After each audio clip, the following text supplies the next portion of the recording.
Assalamualaikum warahmatullahi wabarakatuh.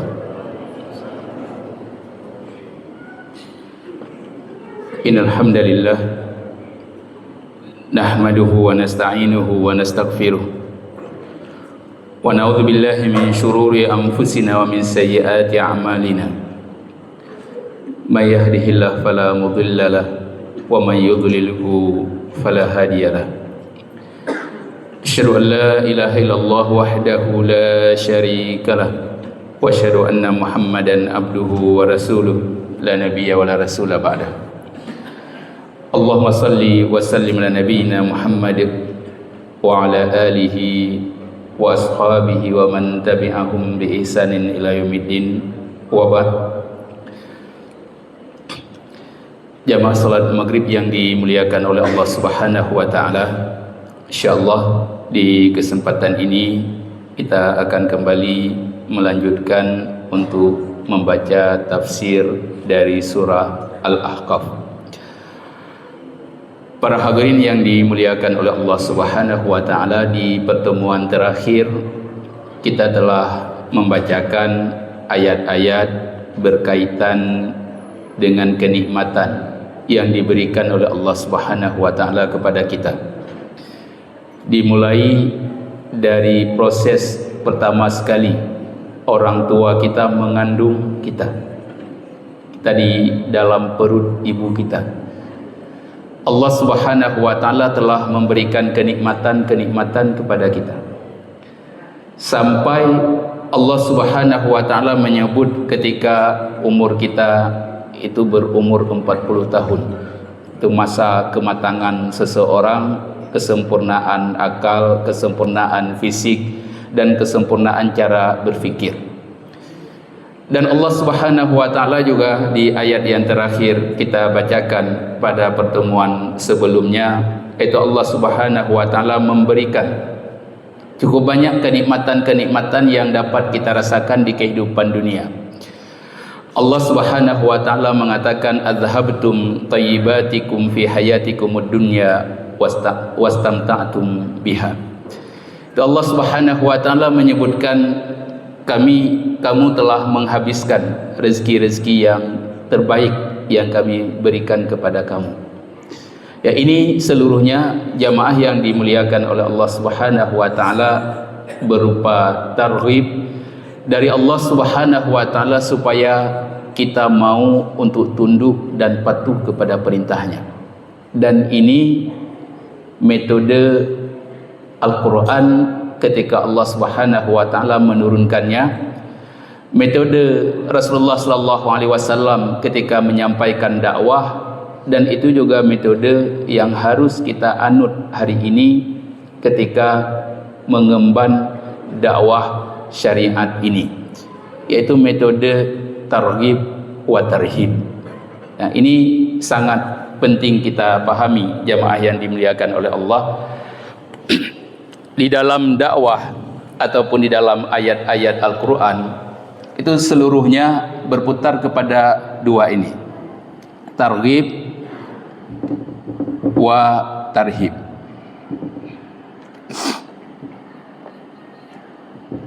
Ya.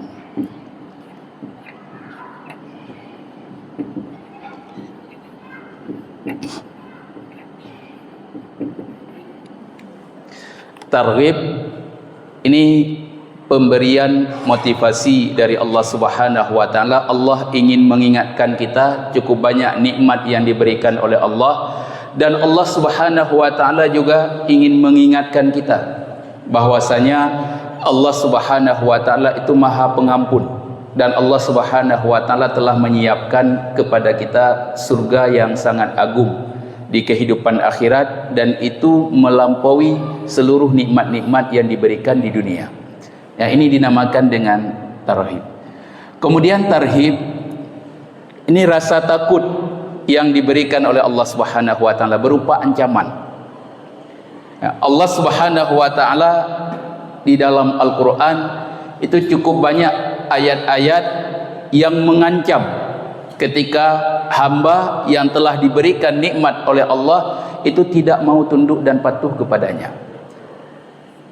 Metode targhib wa tarhib, ini selalu targhib mendahului tarhib. Ya, pegahlah yang get-get, kemudian baru geancam. Ya, kan geancam milih, tetapi gebi motivasi, ketika dia tidak melaksanakan baru mendapat ancaman. Lagi tanya sih, Rasulullah mengatakan murru auladakum bisalah wa huwa abna sab'a sinin. Itu perintah anak kalian salat ketika dia berumur 7 tahun. Hana jitpoh ina.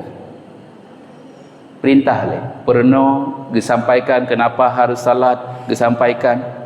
Kemudian ketika dia sudah berumur 10 tahun tidak melaksanakan, baru fadribu, pukul mereka ketika mereka sudah berumur 10 tahun. Yang metode targhib wa tarhib.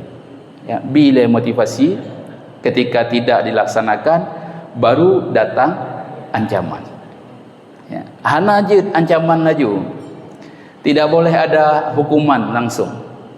Ya, kita misalkan jamaah yang dimuliakan oleh Allah, mungkin terjadi di masjid-masjid kita ketika dapati satu hadis, kalau ada orang yang lewat di depan kita maka geyudun hang gebi lewat.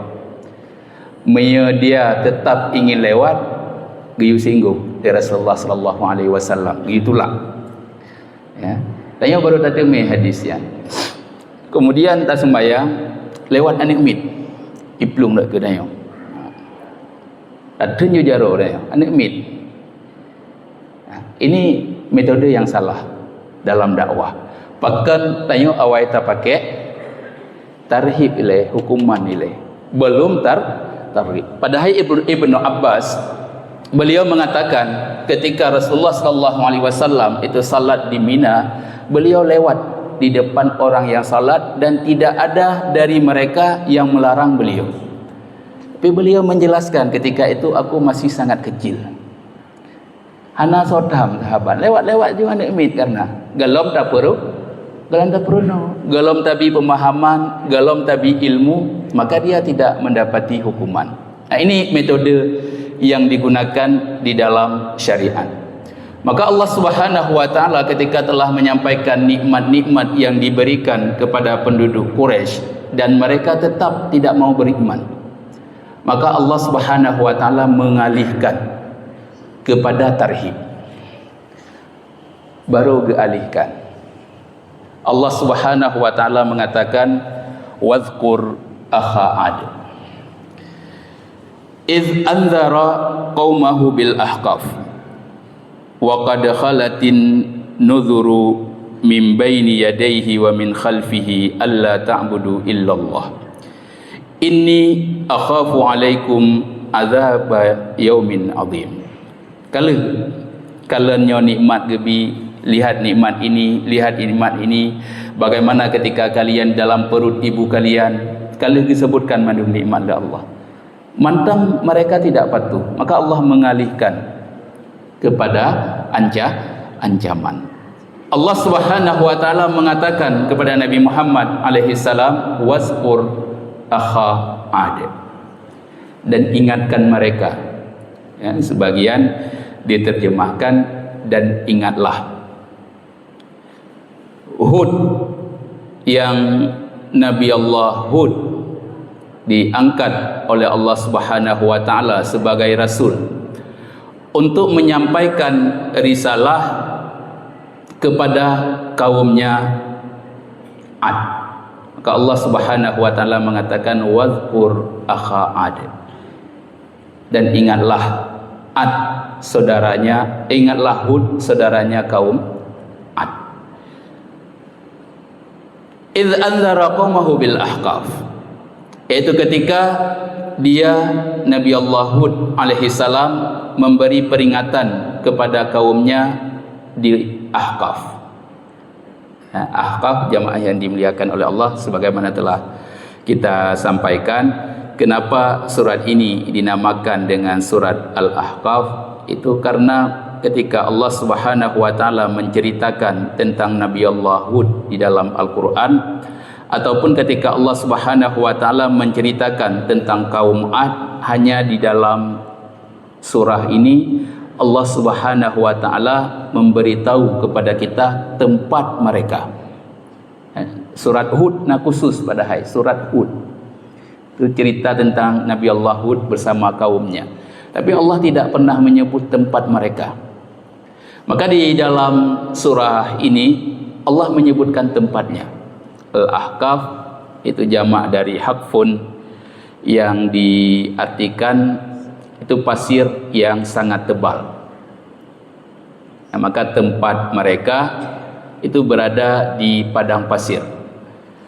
Sebagian mengatakan tempat ini di dekat Hadramaut hari ini, di negeri Yaman, ya, di daerah Hadramaut, di dekat dengan daerah Hadramaut di negeri Yaman. Di situ kaum Ad yang Allah Subhanahu wa taala angkat dari mereka saudara mereka Nabi Allah Hud alaihi salam. Ketika Allah mengatakan akha Ad, itu saudara mereka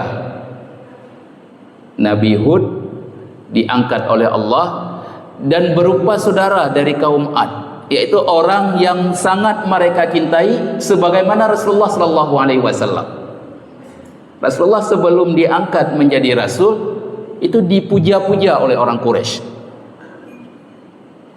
karena kebaikan-kebaikan Rasulullah, karena akhlak Rasulullah sallallahu alaihi wasallam, karena kedudukan keluarga Rasulullah sallallahu alaihi wasallam Bani Hashim itu sangat tinggi di tengah orang-orang Quraisy, yang seharusnya ketika Rasulullah datang membawa risalah itu didengar oleh mereka, tetapi tidak didengar. Sama dengan keadaan kaum Ad ketika mereka dipilih seorang saudara mereka Nabi Allah Hud alaihi salam diangkat sebagai nabi dan mereka juga menolak. Maka Allah mengatakan wa qad khalatin nudhuru min baini yadayhi wa min khalfihi alla ta'budu illallah. Dan sesungguhnya telah terdahulu beberapa orang pemberi peringatan sebelumnya dan sesudahnya dengan mengatakan janganlah kamu menyembah selain Allah. Ya, waktu angkat Nabi Hud, itu Nabi Hud bukan nabi pertama yang diangkat oleh Allah Subhanahu wa taala dari kaum Ad. Tetapi ada nabi-nabi sebelumnya, dan sebagaimana kaidah yang Allah sebutkan dalam Al-Qur'an, ada para nabi yang Allah ceritakan kepada kita kisahnya, dan ada para nabi yang sama sekali tidak Allah Subhanahu wa taala ceritakan kisahnya kepada kita. Tetapi dalam ayat ini Allah mengatakan Nabi Hud itu bukan nabi pertama yang diutus oleh Allah Subhanahu wa taala, begitu juga setelahnya, yang seluruh para nabi itu mengatakan janganlah kamu menyembah selain Allah. Mandum nabi yang datang membawa risalah yang sama, yaitu mentauhidkan Allah Subhanahu wa taala, baik dalam rububiyah, dalam meyakini Allah Maha Pencipta, dalam uluhiyah, dalam meyakini ibadah itu mutlak hanya milik Allah Subhanahu wa taala, begitu juga dalam asma-asma dan sifat-sifatnya. Itu semua mandum nabi, risalahnya satu.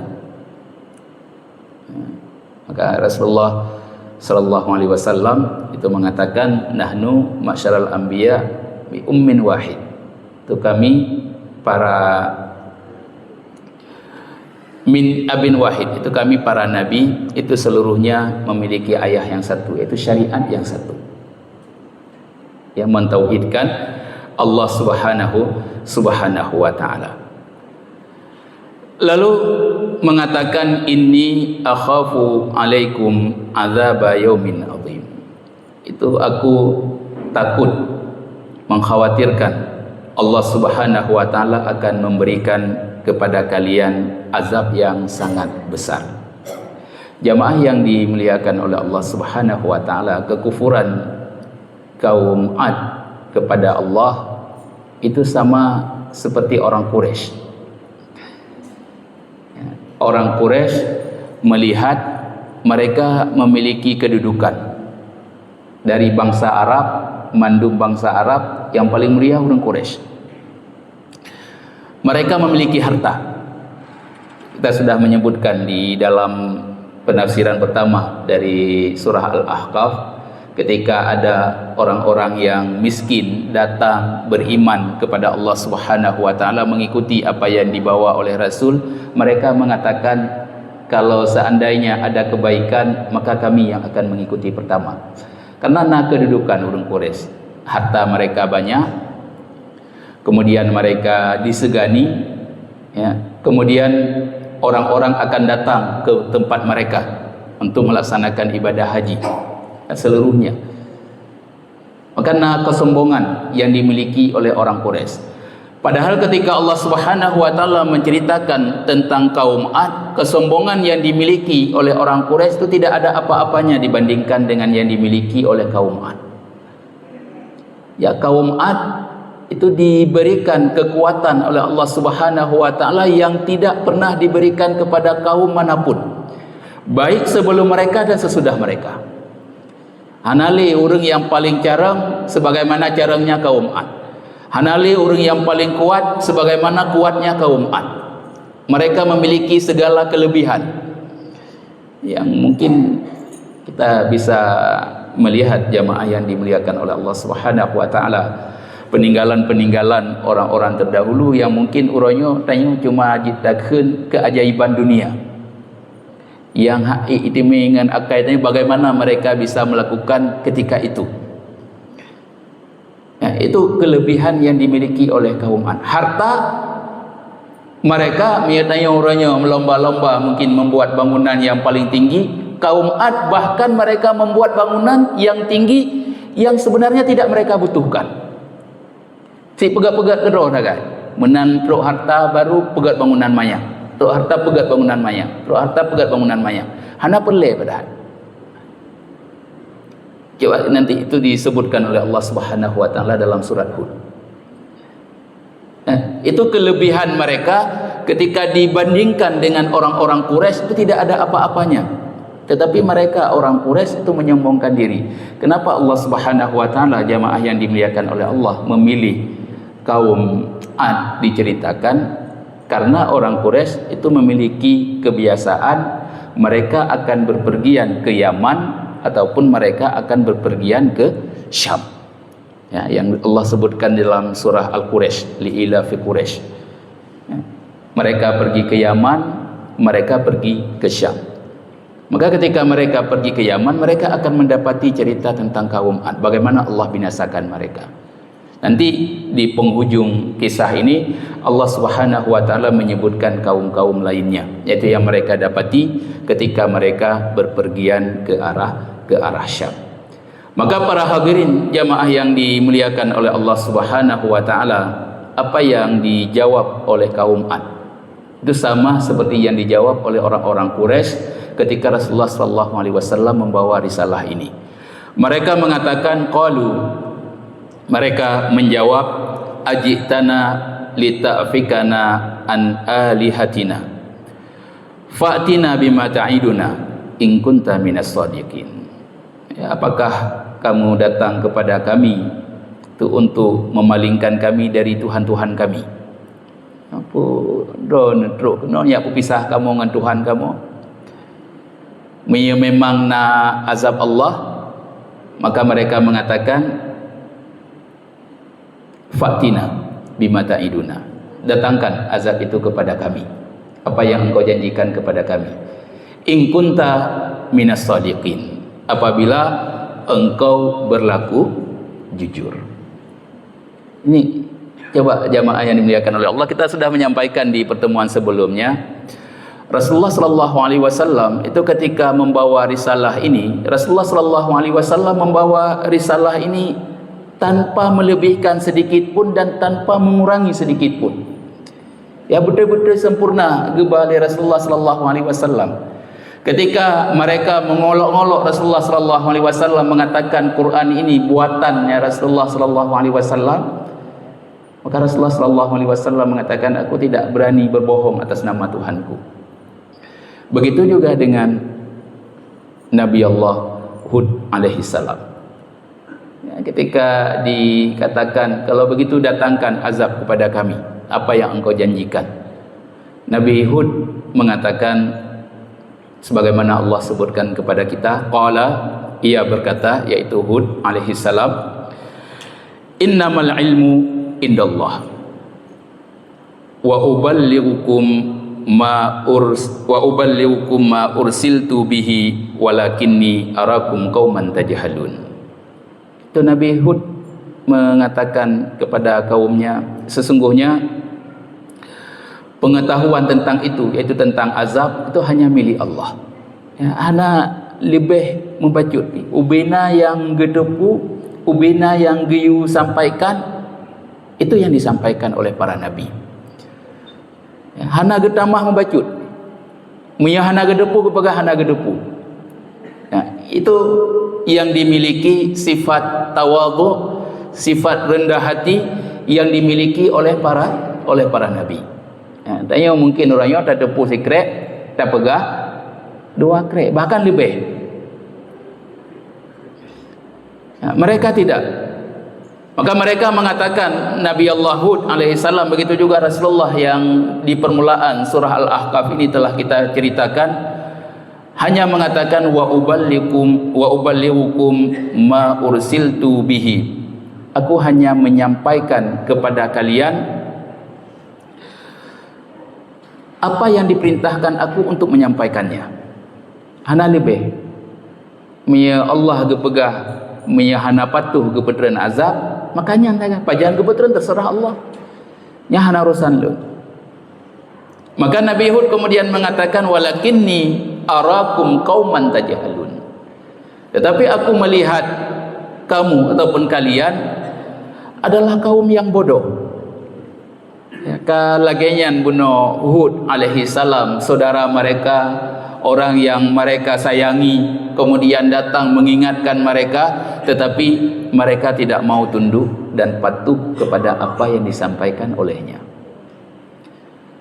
Para hadirin jamaah yang dimuliakan oleh Allah Subhanahu wa taala, orang-orang Quraisy juga beberapa kali meminta kepada Rasulullah sallallahu alaihi wasallam untuk disegerakan azab. Ya, tapi Rasulullah sallallahu alaihi wasallam tidak pernah meminta kepada Allah Subhanahu wa taala karena sifat rahmah dari Rasulullah sallallahu alaihi wasallam, dan bahkan Rasulullah sallallahu alaihi wasallam mendoakan supaya umat ini tidak pernah dibinasakan oleh Allah Subhanahu wa taala dengan satu azab dari Allah Subhanahu wa taala. Dan mungkin jamaah yang dimuliakan oleh Allah tanya, "Mia gena binasakan dengan sabah azab secukup layak kah?" Ya. Tanyakan musabah pi yang dah pubut. Kita ketika membaca surat Lut, kaum Lut itu hanya melakukan sifat sodom, laki-laki dengan laki-laki. Tanya dumna berhubungan laki-laki dengan laki-laki, diikrarkan, dipedeh loh, menjadi diiklankan loh, layak dengan sabahnya. Kaum saleh diazab oleh Allah Subhanahu wa taala. Salah satu penyebabnya itu karena mereka curang dalam timbangan, hana jujur pedagang. Tanya pedagang, tanya dumna yang hana jujur, puhan layak gazab oleh Allah. Nabi Nuh alaihi salam karena kesyirikan, dumna tanya melakukan kesyirikan. Ya, kita memang sudah sangat layak, kami kena azab lagi, azab kepada kaum-kaum terdahulu, kita sudah sangat layak. Tetapi karena doa Rasulullah sallallahu alaihi wasallam, Rasulullah meminta supaya Allah Subhanahu wa taala tidak mengazab kita dengan satu azab. Nia gena binasakan si ka layak hadanya orang binasakan mandum geganto dengan kaum yang lainnya. Ya. Maka para hadirin jamaah yang dimuliakan oleh Allah Subhanahu wa taala, ketika mereka meminta disegerakan azab, Allah segerakan azab kepada mereka. Azab yang pertama sekali diberikan oleh Allah Subhanahu wa taala kepada kaum Ad yaitu berupa kekeringan. Ya, kering, hana reut ujun, mereka sampai kelaparan karena menunggu turunnya hujan. Lalu tiba-tiba mereka melihat awan gelap itu berkumpul. Langsung mereka keluar dengan penuh kesenangan dalam hati mereka dan mengatakan Allah akan menurunkan hujan kepada kita. Maka Allah Subhanahu wa taala mengatakan falamma ra'auhu aridan mustaqbila awdiyatihim qalu hadza aridun mumtiruna bal huwa masta'jaltum bihi rihun fiha adzabun alim. Ya, Allah Subhanahu wa taala mengatakan maka tatkala mereka melihat azab itu, yaitu awan yang datang menuju ke lembah-lembah mereka, lalu mereka mengatakan inilah awan yang mendatangkan hujan. Yang habis selesai dah. Karena hujan itu. Tapi apa yang dikatakan oleh Nabi Allah Hud kepada mereka? Bal huwa masta'jaltum bihi rihun fiha azabun alim. Itu yang kalian minta disegerakan. Itu bukan nikmat yang datang, tapi azab yang kalian minta untuk disegerakan. Rihun fiha azabun alim. Itu angin yang datang yang padanya itu ada azab yang sangat pedih.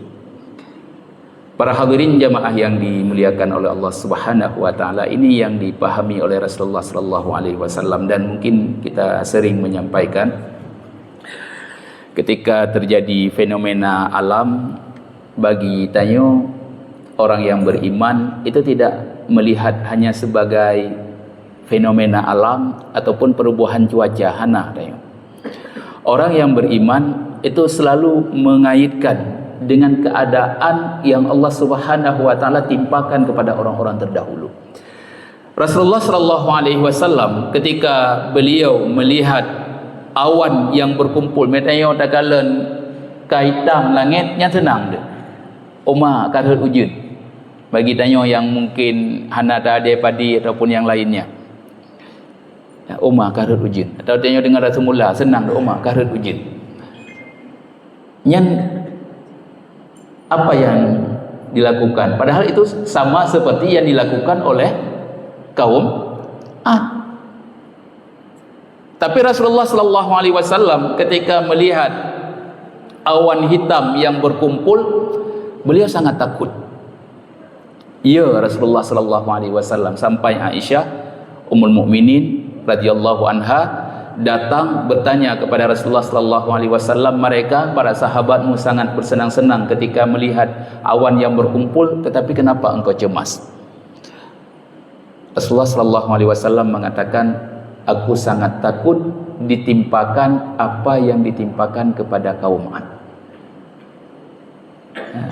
Maka Rasulullah sallallahu alaihi wasallam, jamaah yang dimuliakan oleh Allah, itu ketika melihat awan gelap yang sudah berkumpul, beliau meminta kepada Allah Subhanahu wa taala, Allahumma inni a'udzubika min syarri ma fihi. Nah, itu yang diminta oleh Rasulullah. Ya Allah, aku berlindung kepadamu dari keburukan yang ada pada awan tersebut. Takut Rasulullah. Pat mantang ngoknya tengah di luar, geplung getambang dalam rumah sambil meminta kepada Allah Subhanahu wa taala berlindung dari keburukan yang ada pada awan tersebut. Begitu turun hujan, baru Rasulullah sallallahu alaihi wasallam membacakan Allahumma sayyiban nafi'a.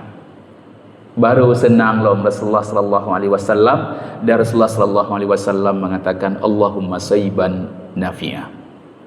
Ini keimanan jamaah yang dimuliakan oleh Allah Subhanahu wa taala. Maka mereka itu merasa aman, padahal Allah Subhanahu wa taala mendatangkan azab kepada mereka, yaitu dari awan tersebut keluar suara-suara yang sangat besar, kemudian kilat yang sangat tajam, dan angin yang berhembus sangat kuat. Ya, angin yang berhembus yang Allah Subhanahu wa ta'ala ceritakan kepada kita dalam surah Al-Haqqah, tusakharaha alaihim sab'a layalin wa samaniyata ayyamin husuma. Itu angin itu berhembus kepada mereka selama 7 malam 8 hari terus menerus. Angin yang sangat kencang yang mengenai tubuh mereka itu mengeluarkan perut-perut mereka. Ya, angin yang sangat kencang ketika berhembus mengenai kepala mereka, sebagian mengatakan kepala mereka itu akan terputus, sebagian yang lainnya menyebutkan mereka akan tertunduk, lalu kepala mereka jatuh dan kepala mereka hancur. Maka Allah Subhanahu wa taala katakan fataral qauma fiha sar'a ka'annahum a'jazun nakhlin khawiyah. Itu seperti batang kurma yang tidak memiliki kepala. Yang kapuntung lagi bau danyo. Yang kata kuduk waduh, begitulah keadaan mereka, tidak memiliki kepala. Ya, ketika Allah Subhanahu wa taala hancurkan mereka dengan angin yang sangat kencang. Nah, Allah katakan tudammiru kulla syai'in bi amri rabbiha fa asbahu la yura illa masakinuhum kadzalika najzil qaumal mujrimin. Allah sebutkan yang menghancurkan segala sesuatu, angin yang berhembus selama 7 hari 8 malam itu menghancurkan semuanya dengan perintah Tuhannya.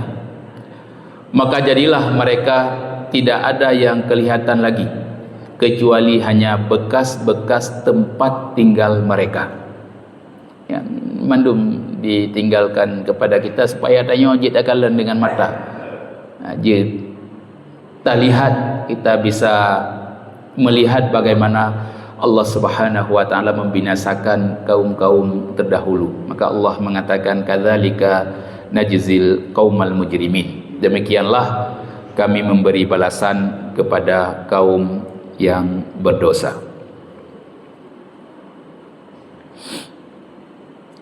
Lalu Allah katakan tentang kelebihan kaum 'Ad, walaqad makkannahum fima immakkannakum fihi waja'alna lahum sam'a wa absara wa af'idah fama aghna anhum sam'uhum wala absaruhum wala af'idatuhum min syai' idh kanu yajhaduna bi ayatillah wa haqa bihim ma kanu bihi yastahzi'un. Allah katakan, dan sesungguhnya kami telah meneguhkan kedudukan mereka. Itu mereka diberikan kedudukan yang sangat tinggi. Tadi kita sampaikan mereka memiliki kelebihan ilmu, mereka memiliki tubuh yang kuat, mereka memiliki kelebihan harta. Ya, mandum lebih, dan itu tidak diberikan oleh Allah Subhanahu wa taala kepada siapapun. Maka Allah Subhanahu wa taala katakan, dan sesungguhnya kami telah meneguhkan kedudukan mereka dalam hal-hal yang kami belum pernah meneguhkan kedudukanmu dalam hal itu. Ya, hana gebi kepada orang-orang Quraisy apa yang diberikan kepada kaum 'Ad. Lalu Allah Subhanahu wa taala mengatakan waja'alna lahum sam'a wa absara wa af'idah. Ya, kami telah memberikan kepada mereka pendengaran, penglihatan dan hati.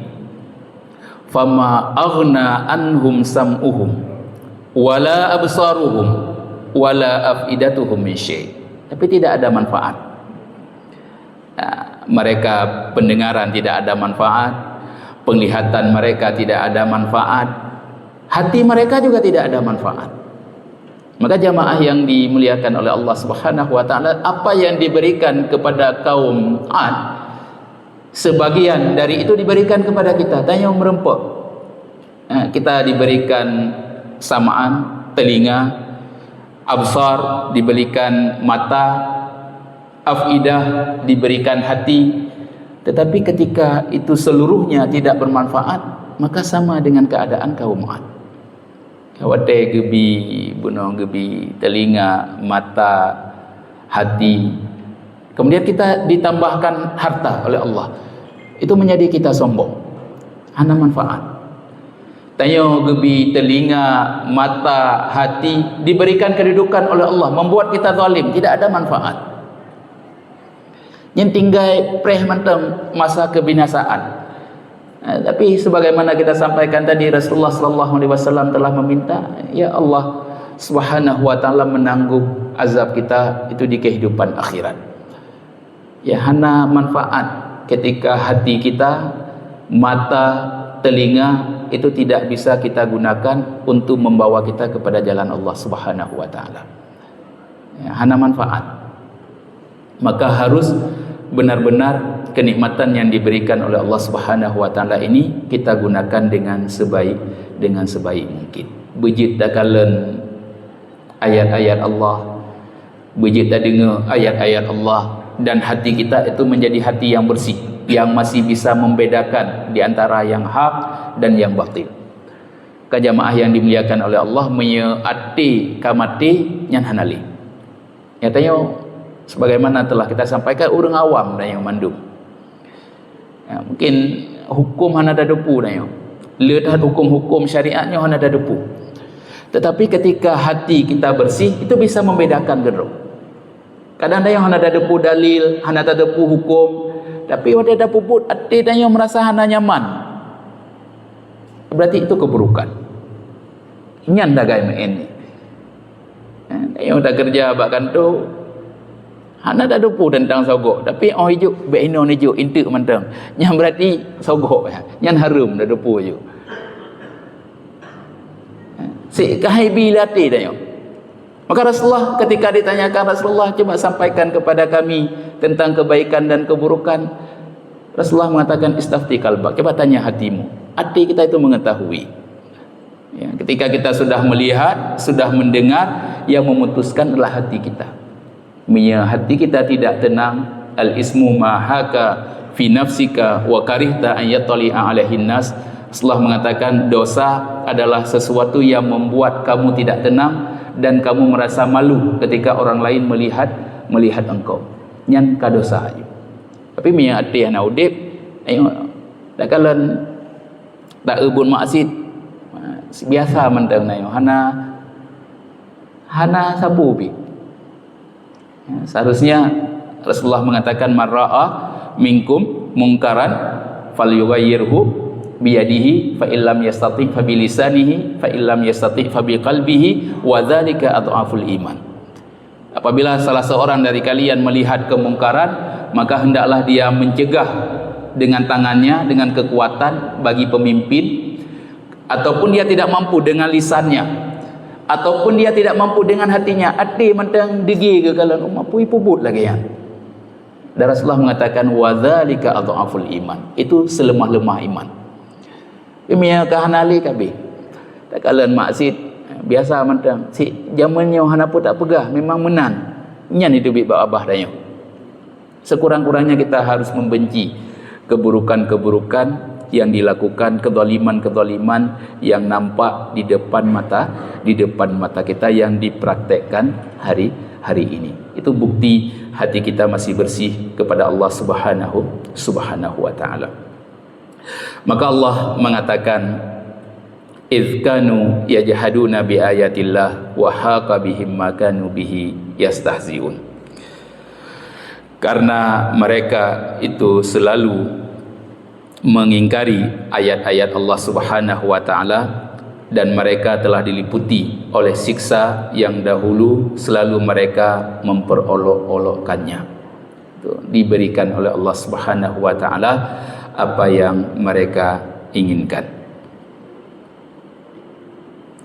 Kemudian di dalam ayat setelahnya Allah mengatakan walaqad ahlakna ma haulakum minal qura wasarrafna al-ayat la'allahum yarji'un.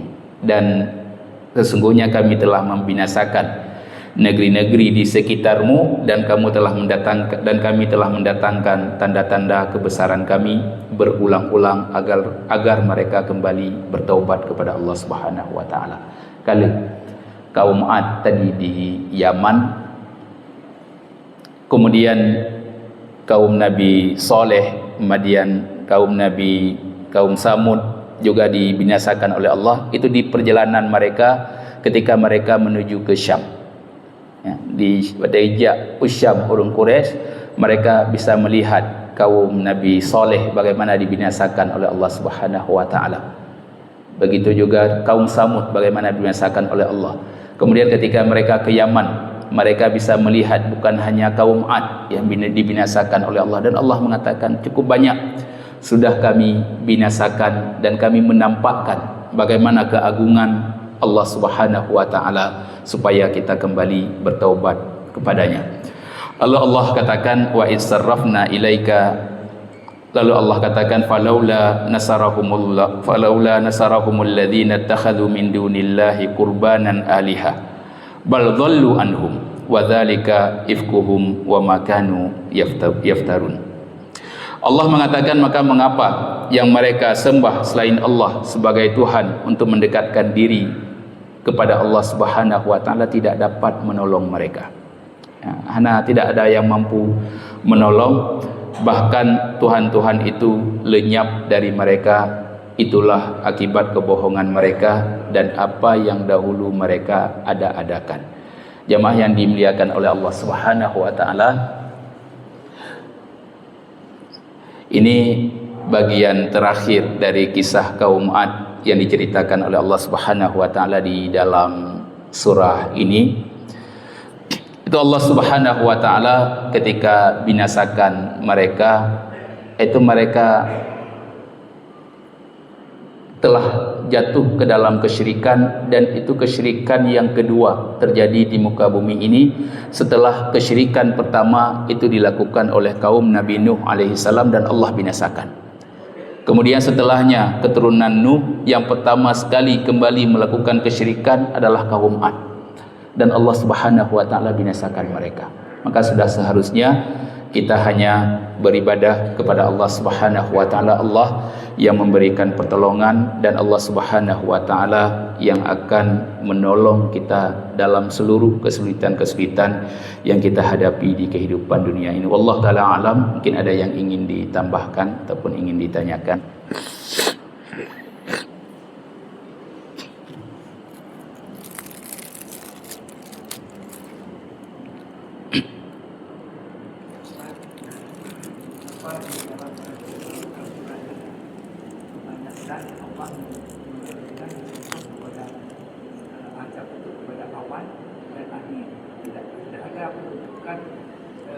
Dasarnya langit. Kalau bumi ada goncangan bumi itu kurang.